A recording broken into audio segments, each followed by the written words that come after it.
எங்கள் wedding anniversary இந்த வருஷத்துக்கு நாங்கள் வந்து ஒரு புதுசான சிட்டியை வந்து எக்ஸ்ப்ளோர் பண்ணலாம் அப்படின்னு கிளம்பிட்டோம். இந்த சிட்டி வந்து கேனடாவில் வந்து அவ்வளோ ஃபேமஸ் கிடையாது. ஆனால் நாங்கள் வந்து 8 hours தானே இருக்குது, நம்ம ட்ரைவ் பண்ணி போய் என்ன இருக்குன்னு பார்க்கலாம் அப்படின்னு போனோம். We were honestly so impressed with Winnipeg. It's such a big city and was very beautiful. நாங்கள் வந்து ஃபோர்ட் கேரி ஹோட்டலில் தான் வந்து தங்கியிருந்தோம். ஹோட்டல்லே வந்து ஒரு கேசல் மாதிரி இருந்துச்சு, சூப்பராக பியூட்டிஃபுல்லாக இருந்துச்சு. I think this hotel is over 100 years old.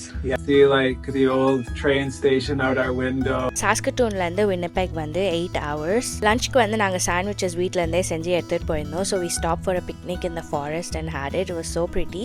ஹோட்டலில் சில் பண்ணிவிட்டு ஃப்ரெஷ்ஷன் ஆகிட்டு எங்களுக்கு வியட்நாமீஸ் ஃபுட் சாப்பிடணும் போல் இருந்துச்சு.